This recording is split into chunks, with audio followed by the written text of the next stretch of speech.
Hello दोस्तों, welcome back to my channel. अगर आपने अभी तक मेरे चैनल को सब्सक्राइब नहीं किया तो जल्दी से मेरे चैनल को सब्सक्राइब कर दें। आज मैं आपके लिए एक न्यू चाइनीज ड्रामा एक्सप्लेन करने वाली हूँ जिसका नाम है we go fast on trust. Episode 1 की शुरुआत में हमें एक कार रेस दिखाई जाती है और यहीं पर इस ड्रामा के मेन लीड को दिखाया जाता है जिसका नाम चेनमू है और ये एक कार रेसर है। कुछ देर बाद ये कार रेस शुरू हो जाती है और दूसरी तरफ हमें इस ड्रामा की फीमेल लीड को दिखाया जाता है जो कि ऑफिस में बहुत मेजरमेंट्स के साथ कॉफी को बना रही होती है और अब रेस में सिर्फ चेनमू और लुयन बचे होते हैं। ये देखकर तो चेनमू की टीम बहुत ज्यादा खुश हो रही होती है और इसके टीम मेंबर कहने लगता है कि अगर हमने ये चैंपियनशिप जीत ली तो इस कंपटीशन की सारी कॉस्ट पूरी हो जाएगी। दूसरा टीममेट कहने लगता है कि इस रेस के बाद अगली रेस में हमें टॉप 3 में शामिल होना है ताकि हम नेशनल चैंपियनशिप जीत सके। ऑफिस में एक लड़की भी इस रेस को देख रही होती है, इसका नाम मूफे होता है। इस ड्रामा की फीमेल लीड शन इसके पास ये कॉफी लेकर आ जाती है और जाते हुए शन भी बड़े गौर से इस रेस को देख रही होती है। अब रेस में लुयन चेनमू को ओवरटेक कर देता है जिसके कारण चेनमू ये रेस हार जाता है और इस चैंपियनशिप को लुयन जीत जाता है। ये देखकर तो चेनमू की पूरी टीम ही डिसअपॉइंट दिखाई दे रही होती है। इसके टीममेट्स कह रहे होते हैं कि इसने तुम्हें जानबूझकर पीछे करने के लिए तुमसे टक्कर की है, इसलिए हम अपील कर सकते हैं। तो चेनमू कहने लगता है कि इसकी कोई जरूरत नहीं क्योंकि इस तरह के केस में ये डिसाइड करना बहुत मुश्किल होता है कि जानबूझकर किया गया या खुद ब खुद हो गया है और कहता है कि मेरी परफॉर्मेंस इस दफा अच्छी नहीं थी लेकिन अगली रेस में मैं इसको जीतने नहीं दूंगा। वापस आने के बाद चेनमू के सभी टीममेट्स का मूड बहुत ज्यादा ऑफ होता है। चेनमू इनके लिए नूडल्स बनाता है, उनको चीयर करने की कोशिश कर रहा होता है। अपने रूम में आने के बाद चेनमू एक हेलमेट को देख रहा होता है। इसको याद आने लगता है कि ये एक रेसर जिसका नाम जुआन होता है उसे कह रहा होता है कि मैं भी एक दिन आपकी तरह बहुत अच्छा रेसर बनना चाहता हूँ। ये इसको बड़ी रेस में पार्टिसिपेट करने के लिए इनकरेज करता है। तो चेनमू भी कहता है कि मैं उस रेस को जीत कर आपका हेलमेट जरूर ले लूंगा, लेकिन इस बात को याद करके चेनमू अब अपसेट दिखाई दे रहा होता है। इतने में यंग इसके पास आता है। ये आज की चैंपियनशिप की अवार्ड सेरेमनी देख रहा होता है। यंग इसको बंद कर देता है। यंग कहने लगता है कि अगर चंद साल पहले चंचुन वाला हादसा नहीं होता तो तुम कभी भी अपने 2 साल जाया नहीं करते। अगर तुमने रूफिंग ना छोड़ी होती तो आज तुम सुपर ग्रैंड प्रिक्स में बड़ी आसानी से पार्टिसिपेट करने वाले कार रेसर बन जाते। इसकी बात सुनकर चेनमू हंसने लगता है। अब शन ऑफिस में काम कर रही होती है। इतने में यहाँ पर नेजिया आती है और इनको चेकिंग करने के लिए टेक सेंटर जाने के लिए कह रही होती है। ये सुनते ही शन कहती है कि मुझे आज के लिए लीव चाहिए। तो नेजिया कहती है कि जब भी टेक सेंटर जाने की बात होती है तो तुम लीव ले लेती हो, लेकिन नेजिया कहती है कि इस दफा तुम्हें लीव नहीं मिलेगी। तो शन दूसरा टास्क एक्सेप्ट कर लेती है। इसकी कोलीग्स कहने लगती हैं कि ये काम तो टेक सेंटर जाने से भी ज्यादा मुश्किल है क्योंकि इस लड़के को डील करना बहुत ही मुश्किल है। ये कहता है कि इसका कॉन्ट्रैक्ट गुम हो गया और इसके पास पैसे भी नहीं है। दूसरी कोलीग बताती है कि ये मिस मूफी का अपना ही भाई है, लेकिन शन इनकी बातों पर ध्यान नहीं देती। दूसरी तरफ चेनमू अपने सभी दोस्तों से कह रहा होता है कि हमें ये जगह साफ कर लेनी चाहिए क्योंकि कुछ देर बाद शुगोंग की ब्लाइंड डेट यहाँ पर आने वाली है। इतने में शन यहाँ पर आ जाती है जिसको देखकर चेनमू का दोस्त कहने लगता है कि ये लड़की इतनी बुरी नहीं है। अब शुगोंग के सभी दोस्त इसको शन के पास जाने के लिए कहते हैं। शुगोंग कहता है कि मैं इस शॉप का ऑनर हूँ। शन कहती है कि मैं यहाँ पर 20,000 यॉन लेने के लिए आई हूँ जो आपने हमारी कंपनी से उधार लिए हुए हैं। ये सुनते शुगोंग कहता है कि मैं यहाँ का ऑनर नहीं हूँ, एक गलतफहमी हो गई है। अब शन चेनमू को इन सभी पैसों की डिटेल्स की फाइल देती है जिसको देखकर चेनमू को अपनी बहन पर गुस्सा आ रहा होता है कि इस बात को 2 साल गुजर गए हैं। चेनमू कहते हैं कि मेरे पास सिर्फ जिंदगी है, पैसे नहीं है, तुम ये बात जाकर मिस मूफी को बता देना। तो शन कहती है कि हमें आपकी जिंदगी नहीं बल्कि पैसे चाहिए। चेनमू कहता है कि मेरी बात मानो, तुम आराम से यहाँ से चली जाओ क्योंकि पहले भी एक लड़की आई थी जो यहाँ पर पूरा हफ्ता रुकी थी और इसके बाद रोते हुए रिजाइन करके चली गई थी। शन कहती है कि मैं कोई यंग लड़की नहीं इसलिए मैं नहीं रहूंगी। तो चेनमू कहते हैं कि ठीक है, जो तुम्हें अच्छा लगे वही करो। और फिर शन इनकी शॉप में जो चीजें पड़ी होती हैं उसको डायरी में लिखने लगती है। चेनमू से पूछने के लिए आता है कि तुम डायरी में क्या लिख रही हो और साथ ही यहाँ पर अपने दोस्तों के साथ लुयन आ जाता है। इसको देखने के बाद चेनमू अपने सभी दोस्तों के साथ बाहर आ जाता है। लुयन कहता है कि मैं यहाँ पर अपनी कार को मॉडिफाई करवाने के लिए आया हूँ। चेनमू कहता है कि मैं इस काम के 80,000 यॉन लूंगा। लुयन कहता है कि तुम इतना ज्यादा चार्ज क्यों कर रहे हो। चेनमू कहता है क्योंकि तुम मेरे पास ये काम इसलिए करवाने के लिए आए हो क्योंकि तुम्हें मेरा ये काम करना अच्छा लगता है। लुयन कहता है कि तुम बिल्कुल ठीक कह रहे हो, फिर इस बार भी ये काम तुम्हें ही करना होगा। चेनमू कहते हैं कि ठीक है, फिर हमारी डील डन हो गई है। लुयन कहता है कि अब हम यहाँ पर आ ही गए हैं तो क्यों ना एक रेस लगाते हैं, अगर तुम इस रेस में जीत गए तो मैं फौरन तुम्हें ये पेमेंट कर दूंगा। शन भी ये सब कुछ बड़े गौर से देख रही होती है। चेनमू कहता है कि मैं तुम्हारे साथ रेस लगाने के लिए तैयार हूँ, लेकिन तुम्हें अपनी रेस की प्रैक्टिस करने के लिए मुझे अलग से 20,000 यॉन देने होंगे। लुयन कहता है कि अगर तुम हार गए तो चेनमू कहता है कि अगर मैं ये रेस हार गया तो मैं तुम्हारी कार को फ्री में मॉडिफाई करके दूंगा। इसके लिए लुयन मान जाता है। अब ये लोग रेस शुरू करने वाले होते होते हैं। इनको यहाँ पर देखकर चेन भी आ जाती है और इनसे यही कह रही होती है कि अगर तुम लोग बिजी हो तो मैं किसी और दिन आ जाऊंगी। और रेस पर नजर रखने के लिए लुयन शेन को चुनता है। चेनमो भी शेन का हाथ पकड़कर इसको यहाँ पर लेकर आता है। शेन से पूछती है कि तुम क्या कर रहे हो, तो कहता है कि तुम यहाँ पर पैसे लेने के लिए आई हो ना, तो पैसे कमाना इतना आसान नहीं है और कहने लगता है कि तुम्हें इस प्लेटफॉर्म पर खड़े होना होगा और जब तुम देखोगे कि रेस फिनिश हो गई है तो तुम्हें इस फ्लैग को नीचे गिरा देना है। शेन तो ये काम नहीं करना चाह रही होती तो चेनमो कहता है कि अगर मैं हार गया तो फिर तुम्हें भी कुछ नहीं मिलेगा। अब शेन भी ऐसा करने के लिए तैयार हो जाती है, लेकिन चेनमो के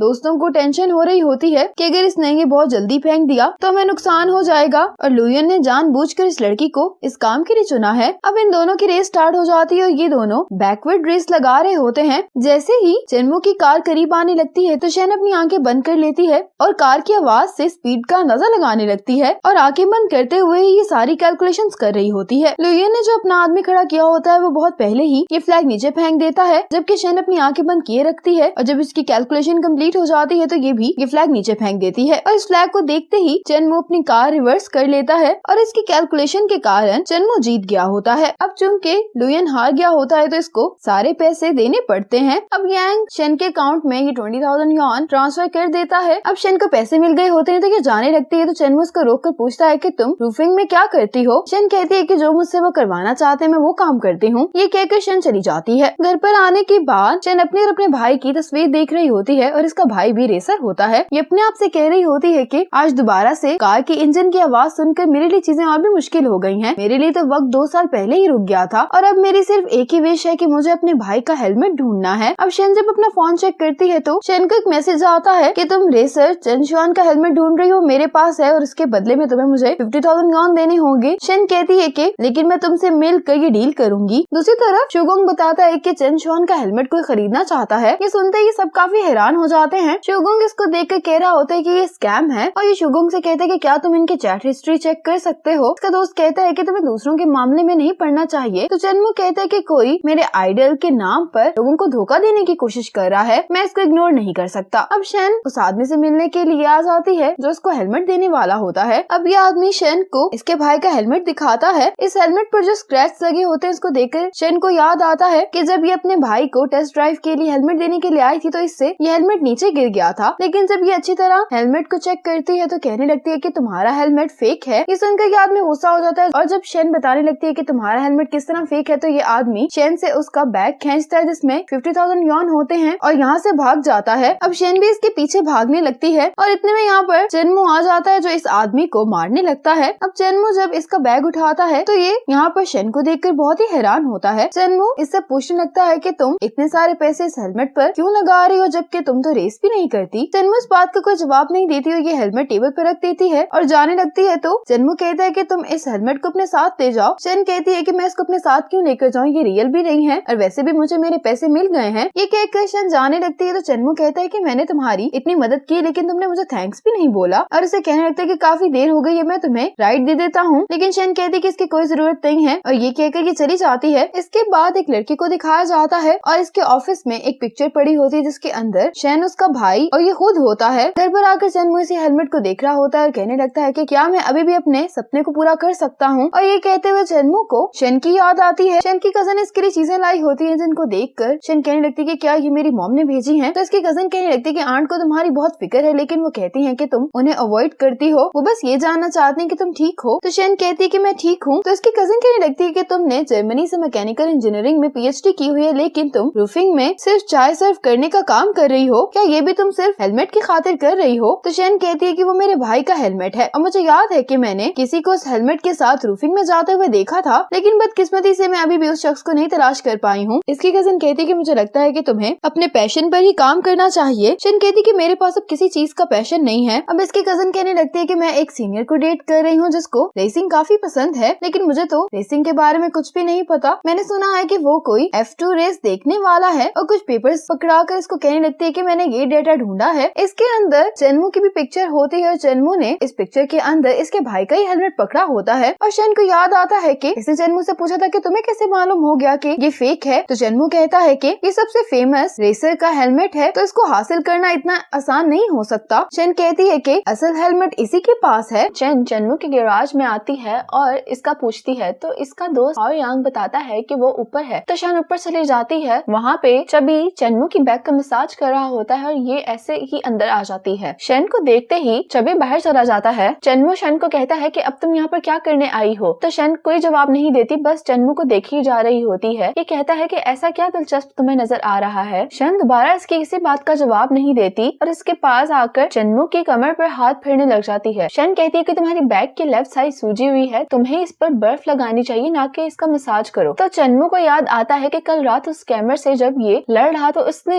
बहुत भारी चीज से इसको मारा था। चन्मू कहता है कि तुम्हारा री पे करने का तरीका तो काफी यूनिक है। वैसे शन कहती है कि तुम्हें कुछ टाइम तक ट्रेनिंग नहीं करनी चाहिए, क्योंकि तुम एक रेसर हो तो तुम्हें अपने मसल्स का ख्याल रखना चाहिए। चन्मू कहता है कि क्या तुम डॉक्टर हो और क्या सिर्फ ये सब मुझे बताने आई हो, तो ये कहती है कि नहीं, और इसको एक पैम्फलेट दिखाती है जिस पे चन्मू की तस्वीर होती है और इसमें चन्मू के हाथ में शन चुआन का हेलमेट होता है। तो ये पूछती है क्या शन चुआन का हेलमेट तुम्हारे पास है। चन्मू कहता है कि हाँ मेरे पास है। शन कहती है कि ये तुम्हारे पास कैसे आया, तो ये कहता है कि शन चुआन ने मुझे ये खुद दिया था। शन हेलमेट वहाँ पड़ा देख लेती है तो चन्मू से कहता है कि तुम्हें नहीं मिल सकता। तो शन कहती है कि मैं तुम्हें मुंह मांगी कीमत दूंगी इसकी। चन्मू कहता है कि मुझे कोई सही वजह दो ताकि मैं तुम्हें ये देने के बारे में सोच तो सकूं। तो शन कहती है कि ये मेरे लिए बहुत अहम है। चन्मू कहता है कि ये मेरे लिए भी उतना ही अहम है जितना तुम्हारे लिए है। शन ये बताने ही वाली होती है कि शन चुआन इसका भाई है, पर इसको एक कॉल आ जाती है और कॉल पर जो होता है वो इसको हॉस्पिटल पहुंचने के लिए कह रहा होता है। चन्मू इसके पीछे अपनी गाड़ी लेकर जाता है और रास्ते में शन इसको मिलती है। ये कहता है कि तुम हॉस्पिटल जा रही हो ना, मैं तुम्हें लिफ्ट दे देता हूँ, क्योंकि यहाँ पर तुम्हें कोई भी टैक्सी इतनी जल्दी नहीं मिलेगी। शन को भी जल्दी हॉस्पिटल पहुंचना होता है तो वो जल्दी से गाड़ी में बैठ जाती है। ये लोग आगे की तरफ जा रहे होते हैं कि शन को गाड़ी की स्पीड थोड़ी तेज लगती है, तो ये चन्मू को कहती है कि तुम गाड़ी थोड़ी स्लो कर लो, तुम काफी तेज चला रहे हो। चन्मू ब्रेक लगाना चाह रहा होता है लेकिन ब्रेक्स नहीं लगती क्योंकि ब्रेक फेल हो चुकी थी। लेकिन ये शन को नहीं बताता और कहता है कि सब ठीक है, मैं तुम्हें जल्दी पहुंचा दूंगा। लेकिन थोड़े ही आगे वहाँ पर पुलिस खड़ी होती है। स्पीड कम ना करने की वजह से पुलिस भी इनका पीछा करने लग जाती है। थोड़ा ही आगे रोड पर कुछ काम हो रहा होता है तो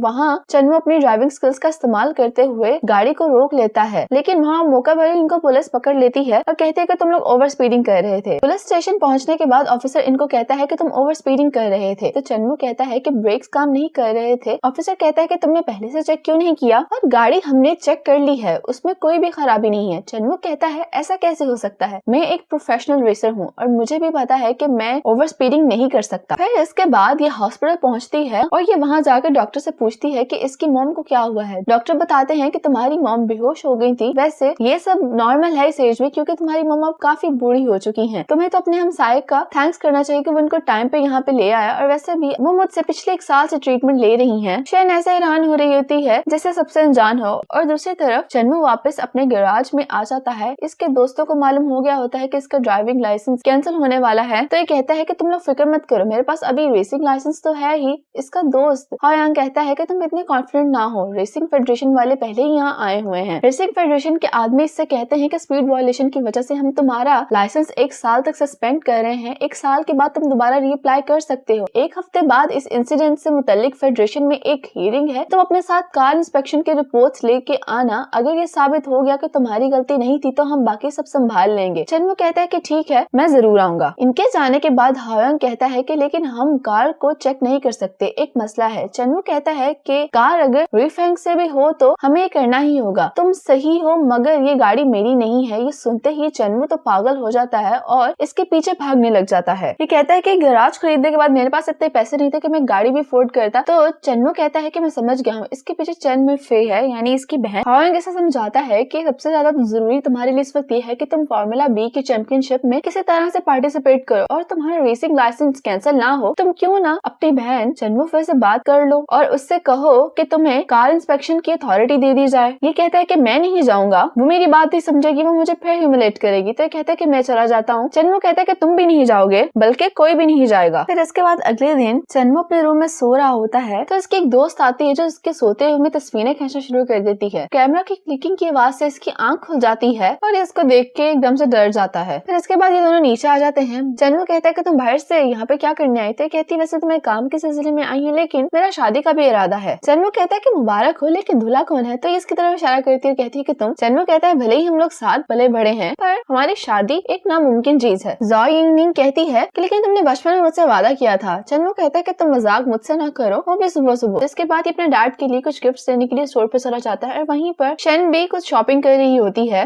और अपनी मॉम के लिए कुछ बैंडेड्स भी खरीद रही होती है। तो इसकी आवाज सुन के चन्मू इसकी तरफ देखता है और उसके पास काउंटर पे चला जाता है। ये इससे इसकी मॉम का पूछता है तो वो कहती है कि ठीक है। चन्मू कहता है कि तुमने मेरे मैसेज का जवाब क्यों नहीं दिया? तो ये कहती है कि मुझे नहीं पता था कि तुम मैसेज कर रहे हो क्योंकि तुमने अपना नाम भी मेंशन नहीं किया था और ना मैंने तुम्हारा नंबर सेव किया हुआ था। शेन पहले ही स्टोर से बाहर चली जाती है। चन्मू जल्दी से बिल पे करके भागा भागा इसके पीछे आता है। ये कहता है कि हाँ, मैं अपना नाम लिखना भूल गया था। शेन कहती है क्या तुम अब मुझे शेन चौहान का हेलमेट बेच सकते हो? चन्मू कहता है कि तुम्हें जल्दी पहुंचाने की वजह से मेरा ड्राइविंग लाइसेंस सस्पेंड हो गया है और अब जब हम दोबारा मिले हैं तो तब भी तुम हेलमेट की ही बात कर रही हो। शेन एक बहुत ही सीरियस लड़की है तो कहती है कि तुम्हारा शुक्रिया और फिर से कहती है क्या अब तुम मुझे हेलमेट दे सकते हो? चन्मू इसके करीब बढ़कर झुकता है तो ये कहती है कि तुम क्या कह रहे हो? तो ये कहता है कि मैं तुम्हें स्मेल कर रहा हूँ कि तुम में थोड़ी सी भी इंसानियत है, तुम बिल्कुल एक रोबोट की तरह बिहेव करती हो। शेन कहती है कि वो हेलमेट मेरे लिए बहुत जरूरी है और अगर तुम्हें पैसे नहीं चाहिए तो तुम बताओ कि मैं तुम्हारे लिए ऐसा क्या करूँ जिसके बस तुम मुझे हेलमेट दे दो। ये कहता है कि सबसे जरूरी इस वक्त तो मेरे लिए ये है कि किसी तरह से मेरी बेगुनाही साबित हो जाए। ये कहती है कि मैं तुम्हारी बेगुनाही साबित करने में तुम्हारी मदद कैसे कर सकती हूँ? तो ये कहता है कि ठीक है, मर्जी तुम्हारी, ये कह के वहाँ से चला जाता है। तभी उस स्टोर से एक रिसेप्शनिस्ट भागी भागी आती है और कहती है कि तुम्हारा दोस्त ये अपना वॉलेट काउंटर पे ही भूल गया था। फिर इसके बाद चन्मू अपने डैड से मिलने के लिए आ जाता है। इसके डैड इसके आने पे ही इसको टॉन्ट करने लग जाते हैं और कहते हैं कि तुम्हें याद आ गया कि तुम्हारे एक डैड भी हैं? तो कहता है कि मैं आपको कैसे भूल सकता हूँ भला, और देखें आपके लिए मैं कितने सारे गिफ्ट्स भी लेके आया हूँ। इसके डैड कहते हैं कि तुम आखिर यहाँ पे लेने क्या आए? तो कहता है कि मेरा रेसिंग लाइसेंस भी खतरे में है तो आप क्या मेरी मदद कर सकते हैं? इसके डैड कहते हैं कि तुमने पहले खुद मैस्करेड किया, अब तुम मेरे पास आ गए हो। तो कहता है कि मैं बिल्कुल सच कह रहा हूँ कि मेरी कोई गलती नहीं थी, ब्रेक्स ही काम नहीं कर रहे थे गाड़ी के, बल्कि ये तो रुईफेंग की कार का प्रॉब्लम है कि आप लोगों ने इसको सही तरह से मैन्युफैक्चर नहीं किया। इसके डैड कहते हैं तुम्हारे पास कुछ नहीं बचा तो तुम हमारी गाड़ियों पे आकर तनकीद करने लग गए। अभी रूम में शेन आ जाती है। यहाँ की कहती है कि मैं आपको डिस्टर्ब करने इसके लिए माफी चाहती हूँ, लेकिन जिस दिन ये वाकया हुआ था उस दिन कार में मैं भी मौजूद थी। गाड़ी की इंस्पेक्शन की वाकई में बहुत ज्यादा जरूरत है। चन्मू कहता है कि देखा मैं ठीक कह रहा था। चन्मू इसको रूम से लेकर बाहर चला जाता है। लॉबी में आने के बाद ये शेन से कहता है कि तुम वाकई एक हेलमेट की खातिर मेरे लिए गवाही देने आई थी? तो ये कहती है कि नहीं, बल्कि तुम अपना वॉलेट भूल गए थे तो मैं तुम्हें तुम्हारा वॉलेट वापस करने आई हूँ। घर आने के बाद ये चन्मू के ऑफर के बारे में सोच रही होती कि अगर ये उसका रेसिंग लाइसेंस किसी तरीके से उसको वापस दिलवा दे तो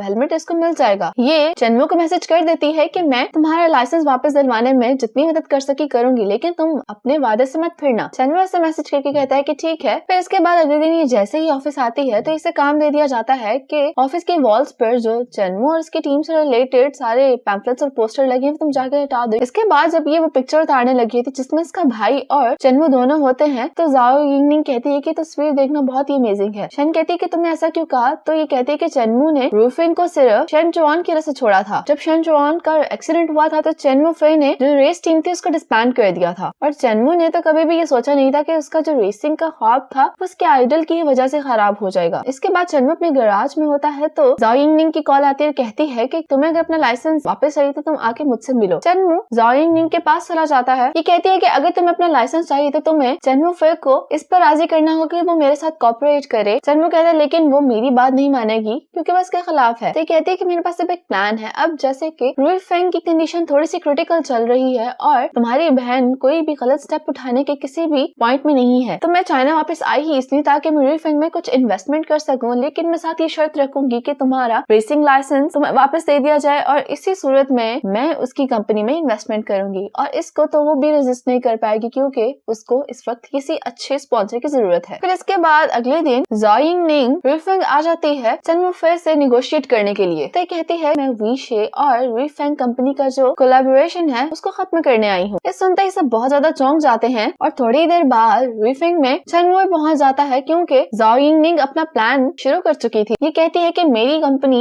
एक इन्वेस्टमेंट कंपनी है तो इसलिए मेरे लिए वेट करना नुकसानदेह है। तो यहाँ पर चन्मू बोलता है, कहता है कि हम लोग कार रेसिंग कर सकते हैं। इसकी बहन कहती है कि तुम्हें मीटिंग में किसी ने इनवाइट नहीं किया था इसलिए तुम्हें बोलने का भी कोई हक नहीं है। मीटिंग का एक सीनियर मेंबर कहता है कि अगर हम रुईफेंग की रेसिंग टीम को दोबारा से बिल्ड करते हैं तो क्या हमारे पास आपके साथ निगोशिएशन का चांस है? तो कहती है कि बिल्कुल। और ये कहता है कि आप लोगों की गाड़ियों की मैन्युफैक्चर में कोई प्रॉब्लम है। मैं ये बात यहाँ पे क्लियर कट कहना चाहता हूँ कि मैं कभी भी ट्रैक के बाहर ओवर स्पीडिंग नहीं कर सकता। ये कहता है कि क्या तुम में से कोई भी चन्मू की बात पे यकीन करता है? कोई भी नहीं बोलता, लेकिन तभी शेन बोलती है जो वहाँ पे खड़ी होती है टी सर्व करने के लिए, कहती है कि हाँ मुझे यकीन है जो भी चन्मू कह रहा है। तो मीटिंग मेंबर कहता है कि तुम कौन हो और हम तुम्हारी बात पे यकीन क्यों करें और तुम्हारे पास कोई सबूत है? तो ये कहती है कि हमें चन्मू की ओवर स्पीडिंग लिंग के मामले को इस तरह से डील नहीं करना चाहिए, बल्कि इसे मैथमेटिकल सोल्यूशन के साथ डील करना चाहिए। चेनवू फिर कहते हैं कि ठीक है, हम तुम्हारी बात सुनते हैं, तुम एक्सप्लेन करो। तो शेन कहते हैं कि मुझे एक व्हाइट बोर्ड की जरूरत होगी ताकि मैं आप सबको एक्सप्लेन कर सकूं। फिर इसके बाद शेन व्हाइट बोर्ड पर मैथमेटिकल एस्पेक्ट से सारे मामले को डिटेल में एक्सप्लेन करने लग जाती है। इसने जो भी थ्योरी एक्सप्लेन की होती है उसको मीटिंग का मेंबर कहता है कि मैं तुम्हारी बात को आसान लफ्जों में यहाँ पे बैठे सबको समझा देता हूँ कि तुम ये कहना चाह रही हो कि 99% चांसेस हैं चेनवू के स्पीड को तेज करने के, 1% कार में कोई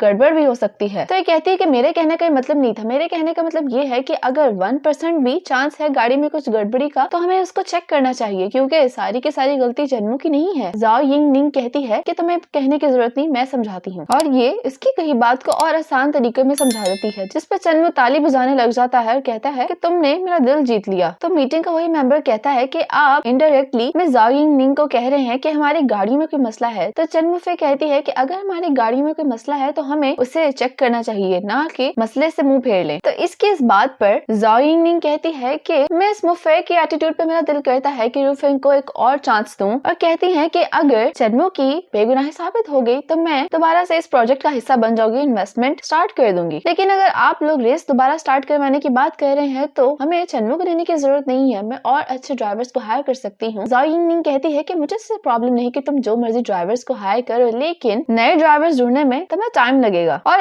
आपकी कंपनी के इस वक्त जो सर्कमस्टांसेस बने हुए हैं उसमें मेरा नहीं ख्याल कोई आपके साथ कोलैबोरेट करना चाहेगा। मुफे कहती है कि तुम्हारे कहने का ये मतलब है कि मैं रूफिंग की दोबारा से रेसिंग टीम बनाऊं और चेनवू को दोबारा से उस टीम में लेके आऊं, तो तभी हमारी कोलैबोरेशन हो पाएगी। अगले हफ्ते चैंपियनशिप शुरू होने वाली फार्मूला बी की, अगर रूफिंग इस चैंपियनशिप में जीत जाता है तो मैं रूफिंग में इन्वेस्टमेंट करने के बारे में सोच सकती हूँ। पीटी खत्म होने के बाद चेनवू फिर बहुत ज्यादा सोचती है कि ये अपने भाई को एक दूसरा चांस दे या ना दे, लेकिन इसके पास अब कोई चारा नहीं था, फिर उसको मानना ही पड़ता है। बाहर चेनवू अप्रूवल का वेट कर रहा होता है, जब अंदर से आदमी आता है तो कहता है कि मुझे मालूम था वो नहीं मानेगी, लेकिन ऐसा नहीं था। ये से आवाज दे के रोकता, कहता है कि उसने पेपर्स पे साइन कर दिए हैं और ये व्हीकल इंस्पेक्शन अथॉराइजेशन का पेपर होता है जिसपे चेनवू के अप्रूवल की जरूरत थी। फिर इसके बाद जब ये घर जा रहा होता है तो बस स्टॉप पे इसको शेन बैठी मिलती है, तो ये चुपके से इसके कान में आके बोलता है कि तुमने आज तो मुझे तकरीबन मार ही डाला था। शेन इससे थोड़ा सा डर जाती है। ये कहता है कि मैं तुम्हारा शुक्रिया अदा करना चाहता हूँ कि तुमने किस तरह से मेरी साइड ली। तो ये कहती है कि अब तुम मुझे हेलमेट दे दोगे? तो चेनवू कहता है कि हाँ मैं दे दूंगा, लेकिन अभी काम तो सारा खत्म नहीं हुआ, अभी आधा बाकी है, जैसे मेरा लाइसेंस मुझे वापस मिलेगा तो मैं हेलमेट मिल जाएगा। इसके बाद चेनवू कहता है कि तुम्हें गाड़ियों के बारे में इतना कैसे मालूम है? ये कहती है कि मुझे गाड़ियों के बारे में कोई मालूमात नहीं है, मैंने बस फिजिक्स और मैथ से उस सारी प्रॉब्लम को डिस्क्राइब किया था। चेनवू कहता है कि तुम काफी इंटेलिजेंट और स्मार्ट हो, लेकिन तुम्हारे अंदर का जो इमोशन सिस्टम है उसमें शायद कुछ बग्स आ गए हैं। फिर अगले सुबह कार की इंस्पेक्शन शुरू हो जाती है। चेनवू और बाकी सब भी रिजल्ट्स का बेसब्री से इंतजार कर रहे होते हैं। चेनवू शेन को मैसेज करता है कि मैं तुम्हारा शुक्रिया अदा करना चाहता हूँ, इसलिए क्या तुम मेरे साथ लंच करोगी? तो कहती है कि नहीं, तुम्हारा शुक्रिया, इसकी जरूरत नहीं। शेन हॉस्पिटल से बाहर कुछ खाने के लिए जा रही होती है। चेनवू भी वहाँ रिसेप्शन पे खड़ा होता है, इसको देख लेता है। तो जहाँ पर ये खाना खाने आई होती है, चेनवू भी अपना खाना लेके वहीं पर आ जाता है। चेनवू कहता है कि तुम मुझसे पूछोगी नहीं कि मैं यहाँ पे क्यों आया हूँ? तो कहती है कि तुम क्यों आए हो? ये कहता है कि इंस्पेक्शन के रिजल्ट्स कुछ ही देर में पता चल जाएंगे और मैं चाहता हूँ कि मैं तुम्हारे साथ उनका इंतजार करूँ। थोड़ी देर बाद कॉल आ जाती है और हायोंग इसे बताता है कि गाड़ी में कोई भी खराबी नहीं है, मोफे भी यहाँ पे आई हुई है कब से, इसीलिए गलती का तो कोई सवाल ही नहीं पैदा होता। चेनवू बहुत ज्यादा अपसेट हो जाता है। तो शेन कहती है कि जरूरी नहीं कि जो गलती किसी को नजर ना आई हो वो गलती ना हो, ऐसा भी तो हो सकता है कि किसी को वो मिली ही ना हो। फिर ये वापस घर जा रहे होते हैं तो कहता है कि अब मैं वापस चलता हूँ, लेकिन कल हियरिंग में तुम्हें आना होगा क्योंकि वहाँ पर हमें तुम्हारी गवाही की जरूरत होगी। इसके बाद शेन इंस्पेक्शन सेंटर पर चली जाती है कि वहाँ जाके अपना कंपनी कार्ड दिखा दी, क्योंकि ये भी रूफिंग से होती है इसलिए इसको सिक्योरिटी गार्ड अंदर जाने देता है। शेन गैराज में जाकर दोबारा से सारी इंस्पेक्शन शुरू कर देती है, क्योंकि इससे लग रहा था कि इंस्पेक्शन सही से नहीं हुई और सारा काम खुद करने लग जाती है। हर पॉसिबल सोल्यूशन को सोचती है कि क्या क्या गड़बड़ी हो सकती है। और फिर इसके बाद अगले सुबह हियरिंग शुरू हो जाती है और चेनवू और बाकी सब लड़के भी रेसिंग फेडरेशन में आ जाते हैं। वहाँ पर इंस्पेक्शन टीम और पुलिस ऑफिसर्स जो होते हैं एज विटनेस, वो आकर सब लोग गवाही देते हैं। अब इसके बाद सिर्फ शेन की गवाही बची होती है, लेकिन शेन वहाँ पर अभी तक पहुंची नहीं थी, जबकि दूसरी तरफ शेन अभी तक गैराज में ही थी। ये रिपोर्ट लेकर वहाँ से जाने वाली होती है, उसे बंद कर रही होती है तो उसका रिबन टूट जाता है। तो इसके बैग में जो बैंडेड्स होते हैं उनमें से एक बैंडेड इस पे लगा देती है। सभी लोग शेन का इंतजार कर रहे होते हैं, लेकिन शेन अभी तक नहीं पहुंची होती। अब इसीलिए चेनवू को कहा जाता है कि इस सारे हवाले पे तुम्हारा क्या कहना है? तो बताता है कि पहली बात तो मैं एक रेसर हूँ, मैं ऐसी गलती कर नहीं सकता, लेकिन मुझे इस बात का रिग्रेट है कि सारे सबूत मेरे खिलाफ जा रहे हैं। कमेटी कहती है कि सब सबूत और गवाहों के साथ कमेटी आधे घंटे बाद ये फैसला करेगी कि चेनमू का लाइसेंस कैंसिल करना है या उस पर कोई फाइन चार्ज होगा। शेन यहाँ पर पहुंच जाती है। ये जैसे यहाँ पर पहुंचती है तो एक रिपोर्टर इसे घेर लेता है और इसके भाई के एक्सीडेंट के हवाले से पूछने लग जाता है कि वहाँ पर इंजीनियर कौन था और मार्कस ने ये सच्चाई सबसे क्यों छुपाई थी। कहती है कि मुझे माफ करना, मेरे पास अभी टाइम नहीं है तुम्हारे सवालों के जवाब देने का, और ये इससे जान छुड़ाकर भागती है। चेनमू फे के साथ जो आदमी होता है ये उसको देख लेती है लेकिन उस तक पहुंच नहीं पाती या खुद को सामने नहीं लाना चाहती थी, तो ये एक आदमी को कहती है कि क्या आप ये फाइल उन तक पहुंचा सकते हैं। वो आदमी इसको फाइल दे देता है और कहता है कि मुझे किसी ने आपको देने के लिए कहा था। ये फौरन ही एनवेलप खोलकर देखता है और सारी रिपोर्ट पढ़ता है। उसमें से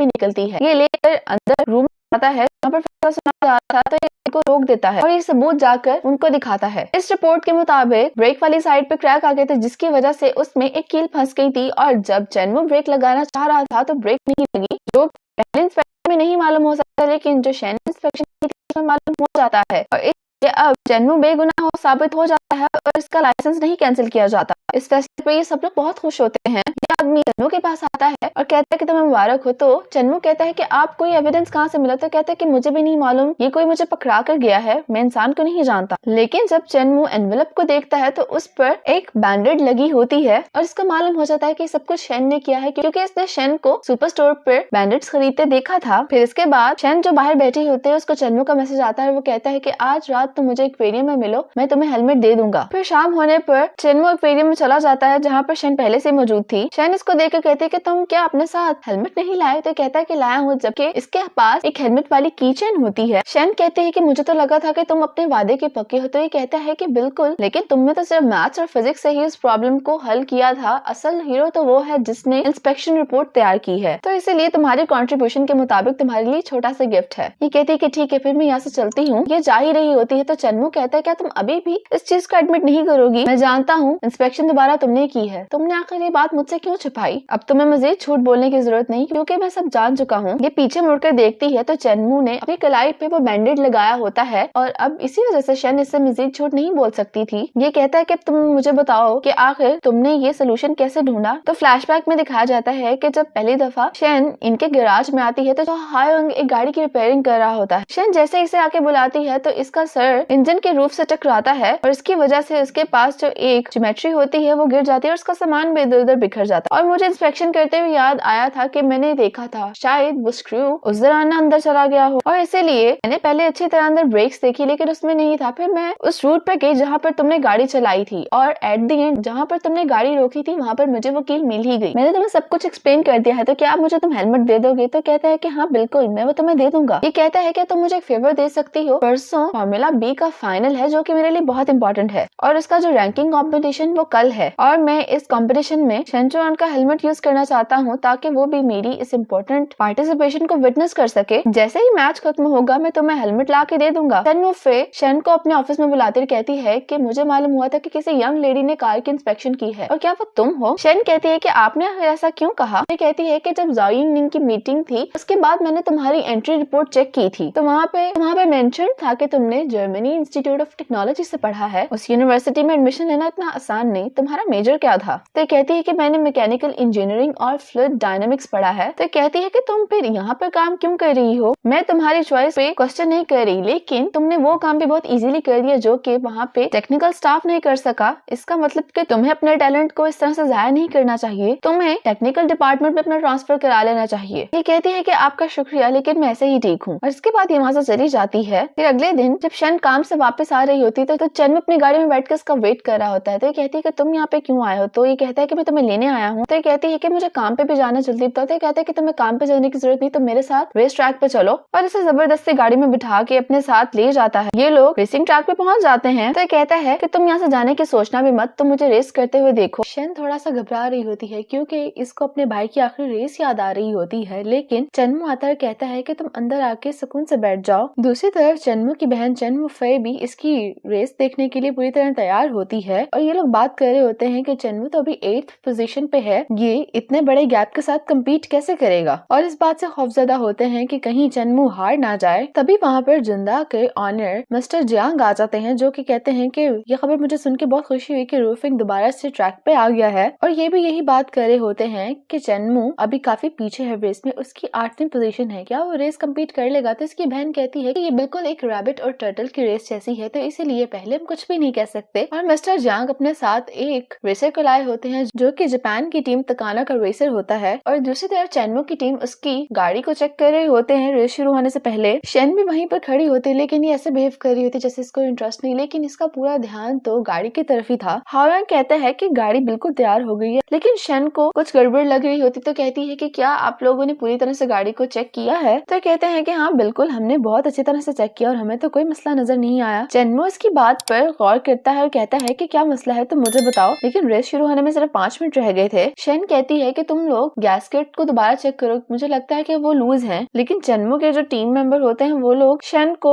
एक अनहारी समझ रहे होते हैं, तो कहते हैं कि तुम्हें मालूम भी है कि इस गाड़ी में कितने गैस्केट्स हैं और इनको चेक करने में बहुत टाइम लगेगा। लेकिन चेनमू को शेन पे पूरा भरोसा होता है, इसलिए वो अपनी टीम को कहता है कि जैसा उसने कहा है वैसा ही दोबारा चेक करो। चेनमू रेस शुरू होने से पहले शेन के पास आता है, कहता है तुम भरोसा रखो, मैं बिल्कुल सही सलामत वापस आऊंगा। और कुछ ही सेकंड्स बाद रेस शुरू हो जाती है। पहले की तरह रेसिंग ट्रैक पे लू युन हाओ पहले नंबर पे होता है, जबकि चेनमू 9वें नंबर पे था। लेकिन आहिस्ता आहिस्ता चेनमू ओवरटेक करते करते नंबर 7 पे आ जाता है। कुछ ही देर बाद कुछ गाड़ियां रेस से बाहर हो जाती हैं और अब वो चेनमू के रास्ते में हर्डल्स बनकर खड़ी होती हैं। जितनी स्पीड से चेनमू आ रहा था, इन हर्डल्स में से निकलना उसके लिए नामुमकिन था, और सभी ये कह रहे होते हैं कि न जाने चेनमू यहाँ से कैसे निकल पाएगा। लेकिन चेनमू अपनी बेहतरीन ड्राइविंग स्किल्स के साथ उन हर्डल्स को बहुत आसानी से पार कर लेता है। दूसरी तरफ चेनमू फे और बाकी सभी रेस को बहुत ही दिलचस्पी से देख रहे थे, और इस तरह चेनमू 3rd नंबर पे आ जाता है। और देखते ही देखते जो नंबर 2 पे रेसर होता है, चेनमू उसको भी ओवरटेक कर लेता है। अब रेस इसके और लू हान यो के दरमियान रह जाती है। सब लोग कह रहे होते हैं कि चेनमू अब लू युन हाओ को भी जल्दी ओवरटेक कर लेगा, लेकिन शेन यहाँ पर परेशान होती है। वो कहती है कि अगर वो इस स्पीड से उसे ओवरटेक करेगा और जो टेम्परेचर है, मुझे डर है कि कहीं उसके टायर ब्रस्ट ना हो जाए। लेकिन टीम इसकी बात पे कोई फोकस नहीं करती। शेन को कह रही होती है कि चेनमू से कहो कि गाड़ी की बैग को तुम अवॉइड करो, और ये मंकी का हेडफोन उतार कर खुद पहन लेती है। चेनमू कहता है कि शेन को बोलने दो। ये कहती है कि तुम इस तरह सीधे चलते रहो और एग्जॉस्ट हीट को अवॉइड करो और अपने इंजन को कूल करो। इंजन को कूल करने के लिए इसको स्पीड कम करनी थी, और ये ऐसा कर भी देता है। लेकिन इस समय लू युन हाओ बहुत आगे चला जाता है। चेनमू कहता है लेकिन इस तरह से मैं रेस नहीं जीत पाऊंगा। तो शेन कहती है कि तुम अपनी जान को खतरे में नहीं डाल सकते। ये कहता है कि मैं कोई रिग्रेट्स नहीं रखना चाहता, वो भी रेसिंग ट्रैक पे। शेन कहती है पहले अपनी गाड़ी को थोड़ी देर के लिए तुम ठंडा कर लो, और फिर इसके बाद जब तुम्हारा डिस्टेंस मेंटेन हो जाए तो स्पीड पकड़ लेना। और शेन की बात मानते हुए ये थोड़ी देर बाद लू युन हाओ को ओवरटेक कर लेता है, और इस तरह ये 9th पोजीशन से 1st पे आ जाता है। लेकिन कुछ ही देर बाद इसकी गाड़ी के टायर ब्रस्ट हो जाते हैं, और इस तरह से लू युन हाओ ये रेस जीत जाता है। जैसे ही रेस खत्म होती है तो शेन अपने कंक्लूजन निकालने बैठ जाती है, कहती है कि जितनी दफा लू युन हाओ डंपर्स के ऊपर से गुजरा है, उतनी ही दफा चेनमू भी गुजरा है, लेकिन उसकी गाड़ी में कोई मसला नहीं हुआ। आखिर ऐसा क्या था? थोड़ी देर बाद अंदर चेनमू भी आ जाता है। चेनमू आते ही इसको शुक्रिया कहता है, तो शेन कहती है तुम मुझे शुक्रिया क्यों कह रहे हो, मैंने तुम्हें चैंपियनशिप जीतने में तुम्हारी मदद नहीं की। तो चेनमू कहता है कि मैं तो सिर्फ तुम्हें रेस दिखाने के लिए लाया था, मैं जैसे फ्रीली जीतता था, अब इसलिए कन्विंसिंगली मैं हारा भी हूँ। तो शेन कहती है कि हकीकत में तुम हारे नहीं हो, लू युन हाओ की जो कार है वो रेसिंग की रेगुलेशंस के अगेंस्ट थी। चेनमू कहता है कि तुम्हारी बात का मतलब क्या है, तो बताती है कि उसने अपने टायर्स को मॉडिफाई करवाया हुआ था, इसीलिए इतनी स्पीड से जाने के बावजूद भी उसके टायर ब्रस्ट नहीं हुए। हाओयांग कहता है कि तुम्हें कैसे पता? तो कहती मैंने कैलकुलेट किया है। चेनमू हाओयांग को कहता है कि हमें अपील करनी चाहिए। दूसरी तरफ जाओ यिंगनिंग भी यहाँ से जा रही होती, क्योंकि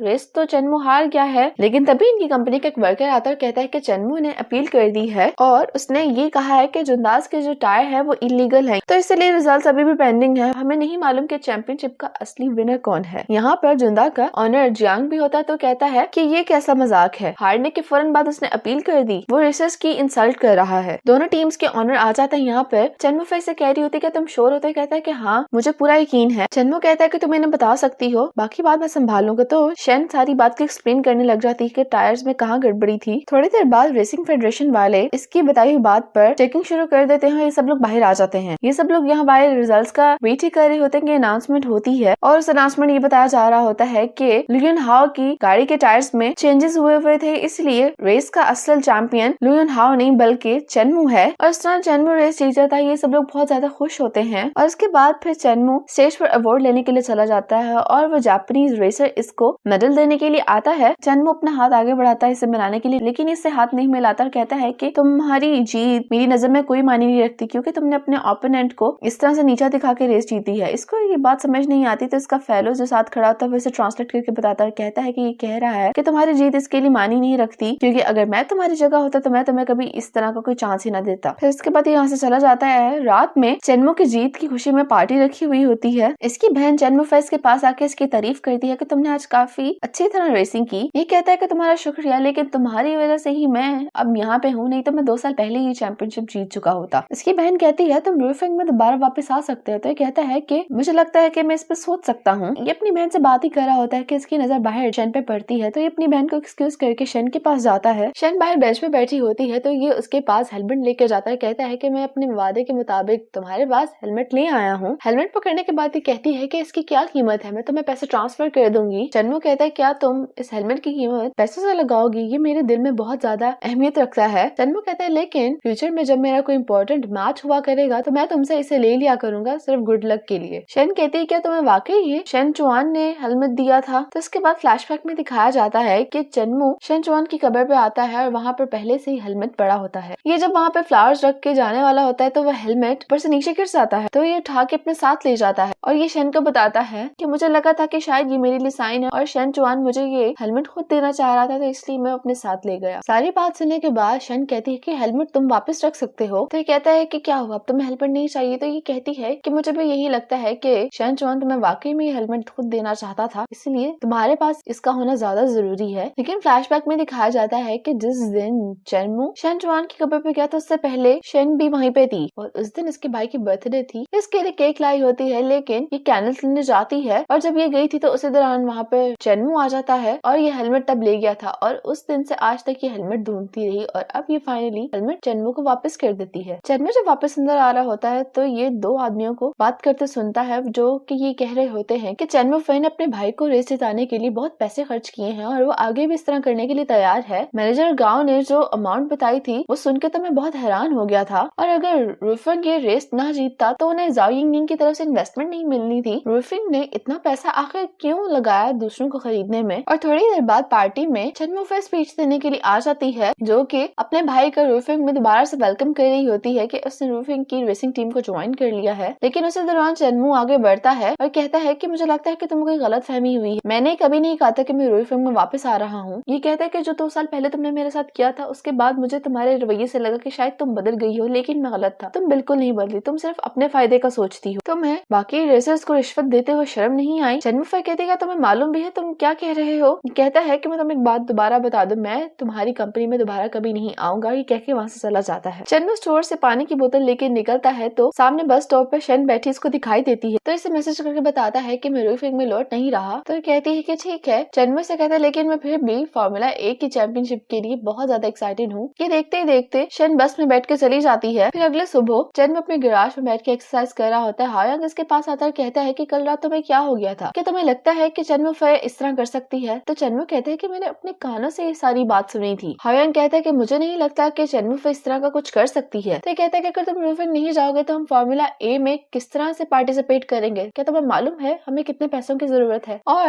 रूफिंग के साथ साथ जुंदा भी है जो कि हमें स्पॉन्सरशिप देने के लिए तैयार है। क्या तुम चाहते हो कि तुम लू युन हाओ के साथ टीममेट बन जाओ। तो कहता है कि ऐसा नहीं है, मेरे पास तुम भी तो हो, तुम जाके स्पॉन्सर्स ढूंढो। ये कहता है कि मैं 10 मिलियन चाहिए और इतने पैसे मैं कहाँ से लेके आऊंगा, और इसके साथ साथ हमारे पास तो कोई अच्छा इंजीनियर भी नहीं है। ये थोड़ा सोच के जवाब देता है और कहता है कि तुमने इंजीनियर कहा, एक इंजीनियर मेरे जहन में है। चेनमू हॉस्पिटल के बाहर खड़ा होकर शेन का इंतजार कर रहा होता है। जैसे ही शेन हॉस्पिटल से बाहर निकलती है तो चेनमू इसका पीछा करना शुरू कर देता है। शेन ग्रोसरी स्टोर चली जाती है और ये भी इसके पीछे पीछे चला जाता है। ये इससे संभल कर इसका पीछा कर रहा होता है, लेकिन एक रैक के पास आकर शेन इसको देख लेती है और ये ऐसे बिहेव करता है जैसे कि ये लोग इत्तेफाकन मिले हों और कहता है कि देखो कैसा इत्तेफाक है, हम लोग ग्रोसरी स्टोर में मिल गए। शेन कहती है कि कोई इत्तेफाक नहीं, बल्कि मैं जब से हॉस्पिटल से निकली हूँ तुम तब से मेरा पीछा कर रहे हो। ये अभी भी मान नहीं रहा होता, कह रहा होता कि वो भी एक इत्तेफाक ही था। ये इससे कहता है कि तुम आजकल बहुत ही ज्यादा मेहनत कर रही हो, तुम पहले अपनी मॉम का हॉस्पिटल में ख्याल रखती हो और फिर इस तरह ग्रोसरी स्टोर और वीकेंड पे जॉब भी करती हो। मेरे पास तुम्हारे लिए एक बहुत अच्छी जॉब ऑफर है, हालांकि उसकी पे इतनी ज्यादा नहीं है, लेकिन बाद में तुम्हें उसका बहुत फायदा होगा। रूफिंग में काम करने से अच्छा है कि तुम वहीं पे काम कर लो, क्योंकि उसके जॉब आवर्स बहुत बहुत ज्यादा फ्लेक्सिबल हैं। शेन कहती है कि तुम्हारा शुक्रिया, लेकिन मैं इंटरेस्टेड नहीं हूँ। चेनवू कहता है कि मैं तुम्हारी फीलिंग्स को समझ सकता हूँ और मैं ये भी जानता हूँ कि तुम्हें रेसिंग से बहुत ज्यादा लगाव है, इसलिए मैंने तुम्हें जॉब ऑफर की कि तुम मेरी इंजीनियर बन जाओ। लेकिन शेन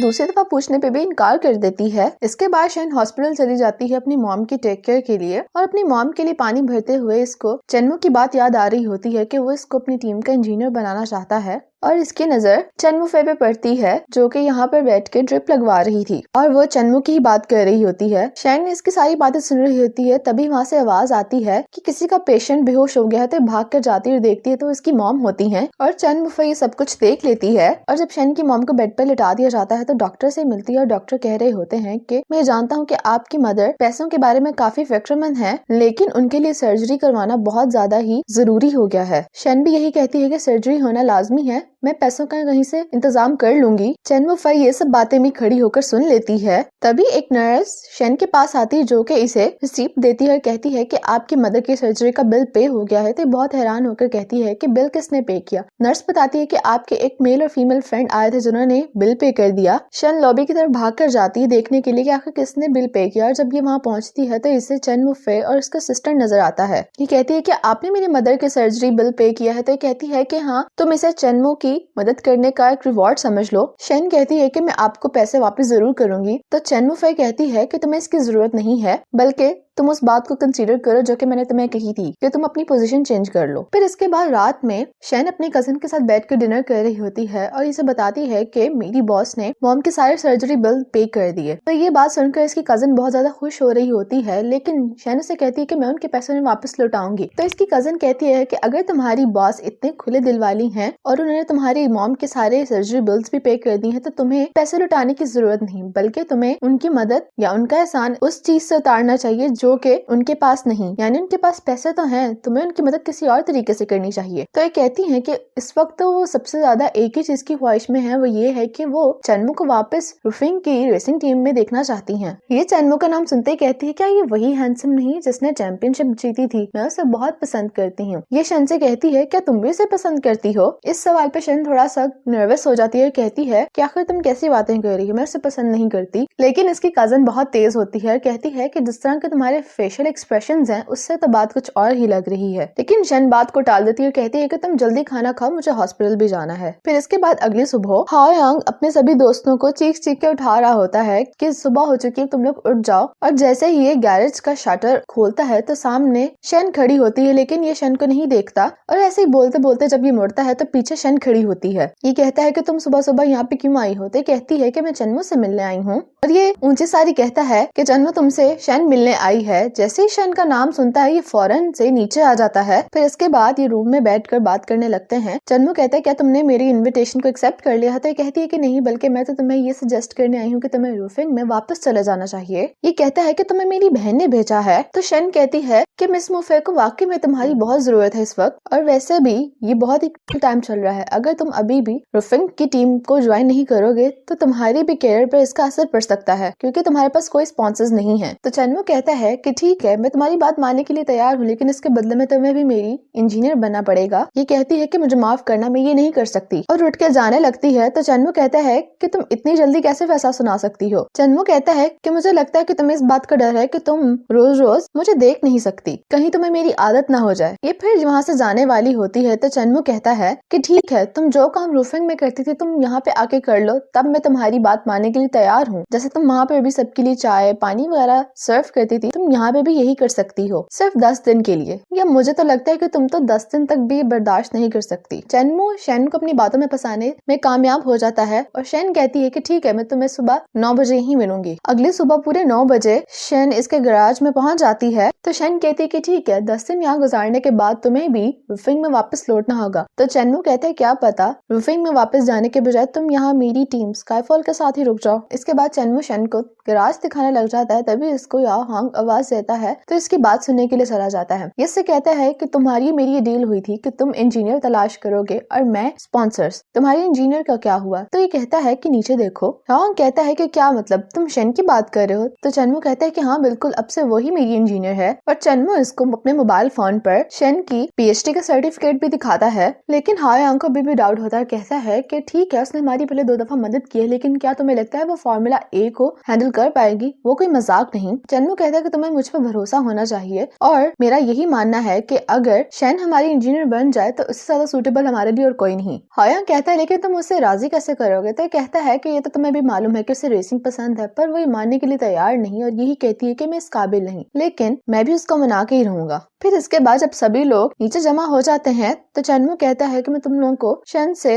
मिलवाना चाहता हूँ, ये 10 दिन के लिए हमारे गैराज की रिसेप्शनिस्ट होगी। फिर इसके बाद शेन पूरे गैराज की सफाई करने लग जाती है। फिर इसके बाद चन्मो आता है और शेन को कहता है कि अब तुम मेरे साथ चलोगी, तुम्हें जाकर मेरे साथ वेयर हाउस की सफाई करनी होगी। ह्योंग कहता है कि लड़की से तुम इस तरह का काम ना करा। तो ये कहता है कि अब जबकि ये इसी काम के लिए आई है तो तुम्हें क्या मसला है? ह्योंग कहता है कि तुम अपनी दूसरी ट्रिक इस्तेमाल करने वाले हो। तो चन्मो कहता है कि हाँ बिल्कुल, अब तुम बस देखो। इसके बाद ये इसको वेयर हाउस ले आता है और कहता है कि तुम तमाम चीजें अच्छे से साफ कर दो। ये इसको वेयर हाउस में इसलिए लाया होता कि ताकि इसकी पुरानी यादें इन सब चीजों को देखकर ताजा हो जाएं और शायद ये इसके इंजीनियर बनने के लिए तैयार हो जाए। और ये काम करते हुए काफी खुश भी दिखाई दे रही थी। चन्मो इसको बाहर खड़ा होकर देख रहा होता है। ये एक बॉक्स को ऊपर से उतारना चाह रही होती है तो वो इसके ऊपर गिरने वाला होता है, लेकिन चन्मो फौरन से इसके पास पहुंच जाता है। लेकिन इसको इस तरह बचाते बचाते शेन की घड़ी का शीशा टूट जाता है। ये कहता है कि मुझे माफ करना, मैंने जान के नहीं किया। शेन कहती है कि कोई बात नहीं, मैं इसका सरफेस एरिया चेंज कर लूंगी। ये से कहता है कि तुम मेरा यही इंतजार करना, मैं थोड़ी देर में वापस आता हूँ। और दूसरी तरफ जांग यिंगनिंग ने भी चेनमू फे को यही कहा होता है कि जब तक चेनमू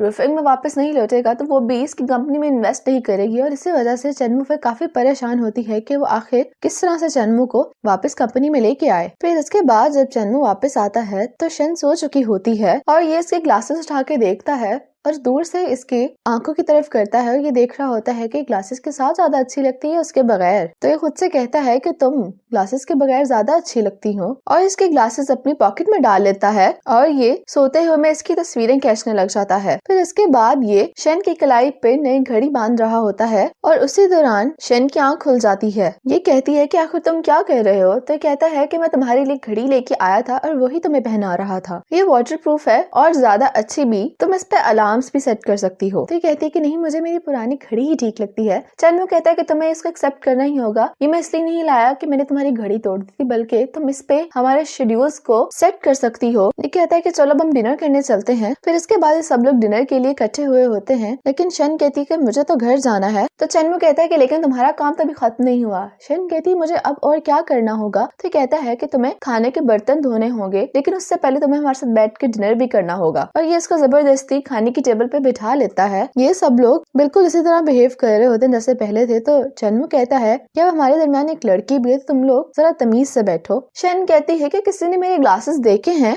लेकिन चेनमू यहाँ पे उससे झूठ बोलता कहता है कि नहीं, हमें नहीं मालूम तुम्हारे ग्लासेस कहाँ पे हैं। चबी से कहता है कि तुम्हें उनको ढूंढने की जरूरत नहीं, क्योंकि तुम ग्लासेस के बगैर अच्छी लगती हो। ये कहती है तुम्हारा शुक्रिया, लेकिन मुझे उनको ढूंढना है क्योंकि मुझे मेरे एक बहुत खास दोस्त ने दिए थे। शोकोंग कहता है कि किस तरह का दोस्त? क्या तुम्हारा बॉयफ्रेंड था? ये कहती है कि नहीं, ऐसी बात नहीं है। फिर जब इसके बाद शेन घर जा रही होती है तो चेनमू कहता है मैं तुम्हें छोड़ने जाऊंगा, और ये गाड़ी में बैठने वाला होता है तो शेन कहती है कि रुको, क्योंकि ये उसकी पॉकेट में अपने ग्लासेस देख चुकी थी और कहती है तो मेरे हैं। चेनमू कहता है कि तुम्हें क्या जरूरत है इनकी, तुम इनके बगैर काफी अच्छी लगती हो। ये कहती है लेकिन तुम मुझे वापस कर दो क्योंकि मेरे लिए बहुत अहम है। ये इसके ग्लासेस को खोल के देखता तो उसके ऊपर मार्कस का लोगो होता है। तो ये बहुत हैरान होकर कहता है क्या मार्कस में तुम्हारे कोई दोस्त भी हैं? फिर इसके बाद चेनमू इसको इसके ग्लासेस वापस कर देता है। ये कहता है कि चलो तुम गाड़ी में बैठो, मैं तुम्हें छोड़ आता हूँ, लेकिन शेन कहती है मैं खुद ही चली जाऊंगी। ठीक कह के वहाँ से चली जाती है। फिर इसके बाद जब शेन घर आ जाती है तो ये चेनमू की बातें सोच रही होती है। तभी पास्ट में दिखाया जाता है कि किसी लड़के ने इसको ये ग्लासेस दिए होते हैं। फिर इसके बाद अगली सुबह सभी सफाई कर रहे होते हैं। थोड़ी देर बाद यहाँ पे चेनमू आ जाता है। ह्योंग इसे एक इन्विटेशन दिखाता है, कहता है कि तुम्हें आज शाम यहाँ पे जाना होगा। तो ये कहता है कि मैं नहीं जाऊंगा, तुम चले जाना, ताकि तुम्हें ये भी मालूम हो कि किस तरह से स्पॉन्सर्स लेने लेने हैं और ये शन को कहता है कि तुम मेरे साथ आओ, तुम मेरे साथ प्रैक्टिस करो आके, और ये इसे रेसिंग ट्रैक पे ले आता है। ये जब वहाँ पे आती है तो वहाँ पे इसके भाई की तस्वीर लगी होती है ट्रॉफी के साथ। ये उसे देखकर थोड़ा सा इमोशनल हो रही होती है और इसे अपने भाई के साथ गुजारे हुए दिन याद आने लग जाते हैं। तभी वहाँ पे चन्मू आ जाता है तो कहता है कि तुम क्या देख रही हो? तो ये कहती है कि बस मैं ऐसे ही यहाँ पे लगी तस्वीरें देख रही थी। चन्मू इसके भाई चौन की तरफ इशारा करके कहता है कि ये चौन है, जिसके साथ खड़े हैं वो कोच ली हैं और वही मेरे पहले टीचर थे। चन्मू की प्रैक्टिस से पहले शन उसकी कार के सारे सेफ्टी प्रिकॉशंस ले रही होती है और चन्मू देखकर बहुत खुश हो रहा होता है। फिर इसके बाद जब चन्मू अपनी प्रैक्टिस करके वापस आता है तो ये शन के सामने आके खड़ा हो जाता है। शन कहती है कि तुम क्या करना चाह रहे हो? तो ये कहता है कि मुझे ये ट्रैक सूट उतारने में मेरी मदद करो। शन इसकी मदद करने लग जाती है। फिर इसके बाद चन्मू इसको ऐसे ही तंग करने के लिए कह रहा होता है कि तुम क्या कर रही हो, मेरे चेहरे पे जो पसीना है उसे साफ करो। तो ये कहती है कि ये मेरी जॉब नहीं है। तो इसे कहता है कि हाँ मैं भी मजाक ही कर रहा था। चन्मू इससे कहता है अच्छा ठीक है, फिर तुम मुझे गाड़ी से टॉवल ला दो। ये उसके लिए टॉवल लेने चली जाती है। तभी चन्मू के पास कोच ली आते हैं और कोच ली शन को बहुत गौर से देखना शुरू कर देते हैं। तो चन्मू कहता है कि आपको उसको इस तरह से नहीं देखना चाहिए, आप बहुत बड़े हैं। कोच ली कहते हैं कि मैं मजाक नहीं कर रहा, बल्कि इस लड़की को रेसिंग के बारे में काफी मालूमात है, लेकिन ये फिर भी मना करी जाती है कि जैसे इसको कुछ मालूम ना हो। और मैंने देखा उसने कैसे पहले तुम्हारी कार को कितने अच्छे से इंस्पेक्ट किया, और इसके अलावा मुझे ये काफी जानी पहचानी लगती है, लेकिन मुझे याद नहीं पड़ता कि मैंने इसको पहले कहाँ देखा हुआ है। कोच ली चन्मू को अपने साथ ले जाते हैं और इसको एक रूम में ले आते हैं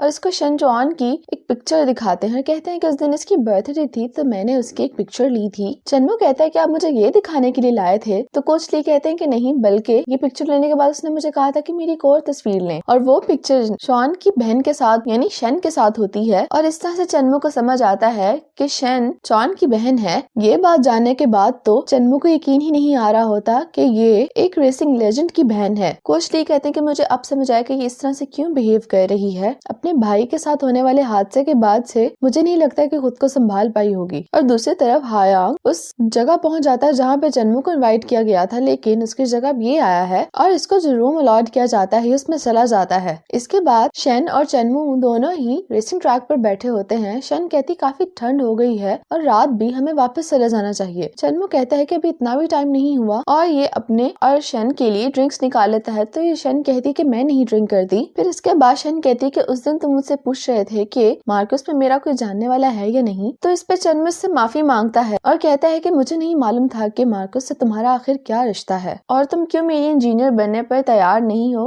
मैं ये जान चुका हूँ। शन कहती है कि मैंने तुमसे सब कुछ छुपाना नहीं चाहा था, लेकिन मुझे ये समझ नहीं आ रही थी कि मैं तुम्हें बताऊं कैसे। चन्मू कहता है लेकिन तुमने मुझे ये बात क्यों नहीं बताई कि तुम शॉन की बहन हो। लेकिन ये फिर इससे माफी मांगता और कहता है कि मैं शर्मिंदा हूँ, मैं तुम्हें बार बार अपनी इंजीनियर बनने के लिए कहता था, जबकि मुझे पूरा यकीन है कि तुम्हें तकलीफ होती होगी बात सुनकर। मैं अब तुम्हें दोबारा कभी फोर्स नहीं करूंगा। और ये अपने दिल में कहती है कि मैं इसलिए नहीं कर रही कि तुम मुझे फोर्स कर रहे हो, वो इसीलिए कि मेरे अंदर ये सब करने की हिम्मत नहीं है। और इसके फौरन बाद ही ये जो ड्रिंक चन्मू ने इसको दी होती है वो पीना शुरू कर देती है। और दूसरी तरफ जांग यिंगनिंग भी उसी रूम में आ जाती है जिस रूम में हायांग होता है, और ये रूम में आकर देखती है तो इससे जमीन पे कपड़े पड़े दिखाई देते हैं। ये बहुत ज्यादा ही हैरान हो जाती है कि कपड़े कहाँ से आए। फिर इसे याद आता है चन्मू आने वाला था और ये कहती है कि तुम्हारे कपड़े जमीन पे क्या कर रहे हैं। हायांग तो ये सब सुनकर बहुत ज्यादा हैरान हो जाता है। ये फौरन शावर लेकर बाहर आता है। जांग यिंगनिंग इसे डांट रही होती है, कहती है कि आखिर तुम ऐसा कैसे कर सकते हो, चन्मू क्यों नहीं आया। ये कहता है कि मुझे नहीं मालूम था कि तुम्हारा प्लान है, और दूसरी बात चन्मू ने मुझे यहाँ पे आने के लिए कहा था, मैं खुद नहीं आया। जांग यिंगनिंग कहती है कि आखिर ऐसा भी क्या अहम काम था जो वो यहाँ पे नहीं आ सका। तो ये कहता है कि वो अपने लिए एक इंजीनियर तलाश करने के लिए गया हुआ है। और यहाँ पर चन्मू और शन बहुत ज्यादा ड्रिंक कर लेते हैं और हायांग दोबारा से जांग यिंगनिंग के रूम में आ जाता है, कहता है कि कोई भी रूम अवेलेबल नहीं है, मैं कहाँ पे जाऊंगा, तमाम रूम बाकी गेस्ट के लिए बुक हैं और ना ही इस वक्त मुझे कोई शिप मिलेगी जिसपे मैं वापस जा सकूं। तो ये कहती है कि ठीक है तुम सोफा पे सो जाओ, मैं अंदर सो जाऊंगी। दूसरी तरफ चन्मू शन को उसके घर छोड़ने के लिए आ जाता है, लेकिन इसको पूरी तरह एड्रेस नहीं मालूम होता। ये शन से पूछ रहा होता है, लेकिन बहुत ज्यादा ड्रिंक करने के बावजूद उसे कुछ समझ नहीं आ रही होती। ये इससे इसका फोन लेता है, कहता है कि मैं तुम्हारे रिलेटिव से पूछ लेता हूँ, लेकिन इसके फोन में पासवर्ड होता है। फेस आईडी तो लगी लगी नहीं होती तो कहता है कि तुम्हारे फोन का पासवर्ड बताओ। तो कहती है कि ठीक है, लेकिन तुम किसी को बताना मत। चन्मू कहते हैं ठीक है, मैं किसी को नहीं बताऊंगा। तो ये इसे पासवर्ड बताती है कोड वर्ड्स में, कुछ नंबर्स का डेसिमल होता है। बेचारे चन्मू को समझ नहीं आता तो वो अपने फोन पे गूगल करके इसका पासवर्ड तलाश करता है और कहता है कि तुम्हें हर चीज में ही कॉम्प्लिकेशंस पसंद हैं। और फिर इसके बाद ये इसकी कजन को कॉल करता है। ये इसे बताता है कि मैं चन्मू हूँ और तुम्हारी कजन ने काफी ड्रिंक की हुई है, मुझे नहीं पता कि वो कौन सी बिल्डिंग और फ्लोर में रहती है, इसलिए तुम मुझे इसके घर का एड्रेस बताओ। तो इसकी कजन फौरन से इसके बिल्डिंग का एड्रेस बता देती है। ये चल नहीं पा रही होती तो चन्मू इसको उठा के लेके जाता है और यहाँ पर जब आके देखता है तो बहुत ज्यादा सीढ़ियाँ होती जो कि इसने चढ़नी है और ये इसको इसके घर लाके बेड पर लिटा देता है। जब ये इसे लिटाता है तो इसकी नजर शन के स्पेशल प्लांट पे पड़ती है। उसे देख के कहते हैं तो शायद यही सोडियम क्लोराइड क्रिस्टल्स हैं। ये ने देख के कहते हैं क्या ये बढ़ते भी होंगे? तो शन कहती है कि बहुत धीरे से बढ़ते हैं, कई हजार साल भी लग सकते हैं इन्हें बढ़ने में। फिर इसके बाद अगली सुबह शन जब सुबह बाहर उठकर आती है तो एक खाने की टेबल पे बहुत ही लजीज खाना पड़ा देखती है। इसे लगता है कि चन्मू अभी भी यहीं होता है, लेकिन यहाँ तो इसकी कजन आई होती है। ये इससे पूछती है कि रात में घर कैसे आई? तो इसकी कजन कहती है ये बात तो मैं भी तुमसे पूछना चाहती हूँ कि तुमने आज से पहले तो कभी ड्रिंक की नहीं, तो तुमने चन्मू के साथ इतना ड्रिंक क्यों कर लिया कि तुम्हें याद भी नहीं रहा? और तुम फिक्र मत करो, मैंने ही चन्मू को बताया था तुम्हारे घर का एड्रेस। फिर इसके बाद इसकी कजन स्कूल से ले जाती है और ये नाश्ता करने लग जाती है। तभी इसको डॉक्टर की कॉल आती है, कहते हैं कि तुम्हारी मॉम की सर्जरी स्टार्ट होने वाली, तुम्हें फौरन हॉस्पिटल आना होगा। और दूसरी तरफ हायांग भी वापस आ जाता है, कहता है कि मेरे साथ तो बहुत बुरी हुई, जिस रूम में मैं ठहरा था वहाँ पर ज़ा यिंगनिंग भी आ गई और मैं उसे देखकर काफी डर गया। मुझे नहीं मालूम था कि वो वहाँ पे क्या कर रही है, तुम्हारी वजह से मुझे उसे बर्दाश्त करना पड़ा। चन्मू सुनकर हंस रहा होता है, इसका शुक्रिया भी अदा करता है कि तुम मेरी वजह से वहाँ गए, तुम्हें सब कुछ सहना पड़ा। फिर इसके बाद हायांग कहता है कि तुम्हारी स्ट्रैटेजीज कहाँ तक पहुँची? तो ये कहता है कि मैं अब शन को फोर्स नहीं करूंगा क्योंकि मुझे नहीं मालूम था कि उसके पीछे आखिर क्या वजह छुपी हुई है और मैं ऐसे किसी की रीजन जाने बगैर उसको फोर्स नहीं कर सकता। तो ये कहता है कि तुम उसको फोर्स क्यों करोगे, वो खुद यहाँ पे आई थी। ये कहता है कि तुम्हारे इस बात से क्या मतलब है? हायांग कहता है कि जियांग वे यानी चन्मू फे के सिस्टर ने इसे बताया था कि शन सिर्फ चन्मू फे को फेवर दे रही है, वो भी इसलिए क्योंकि चन्मू फे ने उसकी मदर के सर्जरी के बिल्स पे किए थे, वो फेवर तुम्हें वापस रूफिंग में लेकर जाना है। हायांग कहता है कि वैसे वो अभी तक आई क्यों नहीं, तो मैं उसे कॉल करके पूछता हूँ। तो चन्मू कहता है कि रहने दो, अगर वो नहीं आना चाहती तो तुम्हें उसे डिस्टर्ब करने की जरूरत नहीं है। लेकिन हायांग को पहले इसका मैसेज आ चुका होता है और ये इससे कहता है कि उसने मैसेज में ये कहा है कि उसे एक दिन की छुट्टी चाहिए क्योंकि उसे हॉस्पिटल जाना है और उसने ये भी कहा है कि चन्मू को ना बताना। लेकिन ये सुनते ही चन्मू फौरन बाहर भाग जाता है। ये जब हॉस्पिटल पहुंचती है तो डॉक्टर्स कहते हैं कि हमें आपकी मदर की हालत की वजह से उनकी सडनली सर्जरी करनी पड़ रही है। ये सब देखकर शन काफी घबरा जाती है। ये कॉरिडोर में ऐसे ही अकेली बैठी होती है क्योंकि अपनी मॉम के लिए काफी परेशान थी और इसे इस बात का रिग्रेट भी हो रहा होता है कि अपने भाई की डेथ के बाद इसने अपनी मॉम से सही तरह से बात नहीं की और इस बात का भी डर होता है कि अगर वो भी चली गई तो ये तो इस दुनिया में अकेली रह जाएगी। लेकिन तभी चन्मू आता है, इसे कहता है कि मैं आ गया हूँ और काफी देर इसके साथ इसी तरह खामोशी से बैठा रहता है जब तक कि ऑपरेशन खत्म नहीं हो जाता। थोड़ी ही देर बाद डॉक्टर बाहर आता और कहता है कि फिक्र मत करो, सर्जरी काफी अच्छे से हो गई, तुम्हारी मॉम को जल्दी आईसीयू में शिफ्ट कर दिया जाएगा और जैसे ही वो स्टेबल होगी तो उन्हें नॉर्मल वार्ड में भी शिफ्ट कर दिया जाएगा। डॉक्टर के जाने के बाद चन्मू कहता है कि तुमने तो खाना भी नहीं खाया है ना, मैं तुम्हारे लिए कुछ लेके आता हूँ। शन कहती है कि इसकी जरूरत नहीं, मैं ठीक हूँ। चन्मू कहता है कि मैं हर वक्त स्ट्रॉन्ग एक्ट करने की जरूरत नहीं है, इसमें कोई हर्ज नहीं कि अगर तुम उदास हो और थोड़ा सा रो लो। इसकी बात सुनते हुए शन काफी मुश्किल से अपने आंसू कंट्रोल किए हुए थी, लेकिन जब इससे ज्यादा कंट्रोल नहीं होता तो ये चन्मू के कंधे पर सर रख कर रोने लगती है। फिर इसके बाद चन्मू इसकी मदद करवा रहा होता है उसकी मॉम का रूम सेट करने में। फिर इसके बाद कहती है कि जब तुम मुझे घर छोड़ने आए थे तुम वहाँ पर मेरे लिए मग बीन स्प्राउट्स क्यों ले आए? ये कहता है कि मुझे समझ नहीं आती कि तुम उन ना चेंज होने वाले क्रिस्टल्स को हर दिन कैसे देखती हो और मुझे यकीन है उनको देखकर तुम्हें कोई खुशी तो नहीं होती होगी क्योंकि वो इतनी आहिस्ता बढ़ रहे हैं कि उनका बढ़ना तुम्हें फील भी नहीं होता होगा और जो प्लांट मैं तुम्हारे लिए लेके आया हूँ वो दिन ब दिन काफी तेजी से बढ़ता है, इसे देखकर तुम्हें खुशी भी होगी। फिर इसके बाद चन्मू यहाँ से चला जाता है और कहता है कि अगर तुम्हें मेरी कोई जरूरत हो तो मुझे कॉल करके बता देना। ये पार्ट यहीं पर खत्म हो जाता है। आगे ड्रामे में क्या होने वाला है ये जानने के लिए देखिए नेक्स्ट पार्ट। तब तक के लिए स्टे कनेक्टेड।